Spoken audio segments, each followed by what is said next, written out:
Hello dear friends, आज हम लोग पढ़ेंगे cell cycle and the cell division. तो चलिए हम लोग पहले इंट्रोडक्शन से शुरू करते हैं।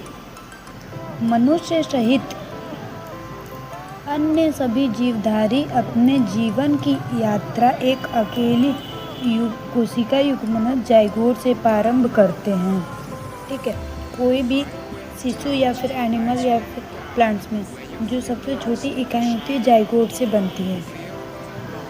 एक निश्चित समय अंतराल के बाद यह युग्मनज एक पूर्ण रूप से जीव मनुष्य के संदर्भ में एक शिशु में विकसित हो जाता है। युग्मनज से जाइगोट से एक शिशु के रूप में बन जाता है, एक ऐसा जीव बन जाता है जो अरबों खरबों कोशिकाओं से बना होता है।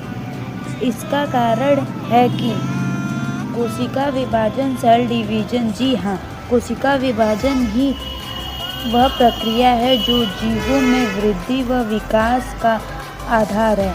किसी ऊतक की मरम्मत व घाव को भरने के कार्य भी कोशिका विभाजन द्वारा ही संपन्न होता है। जैसे किसी भी मनुष्य को चोट लगता है तो वो धीरे धीरे सेल या कोशिका से ही भर जाता है। कोशिका विभाजन के लिए निर्देश क्रोमोसोम पर स्थित जीन्स में होते हैं।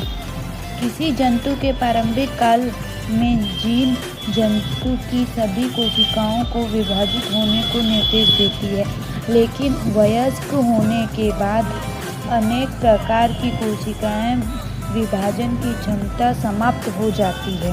मनुष्य में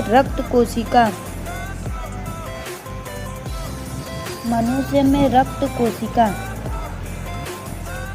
व त्वचा की कोशिकाओं का निर्माण प्रतिदिन जारी रहता है, जबकि तंत्रिका कोशिका व पेशी कोशिका में विभाजन रुक जाते हैं। अनुपस्थिति कोशिका विभाजन का नियमन सुनिश्चित करती है।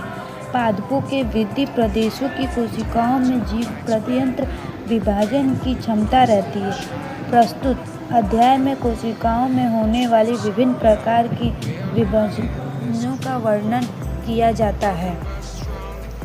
कोशिका विभाजन क्यों होता है? चलिए जानते हैं कोशिका विभाजन क्यों होता है।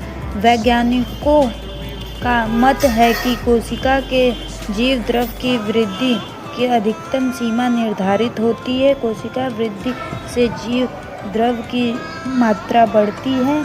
विभाजन से कोशिकीय पदार्थ की पृष्ठीय क्षेत्रफल सरफेस एरिया बढ़ता है। अधिकांश कोशिकाएं उनके सामान्य आयतन से दोगुना आयतन हो जाने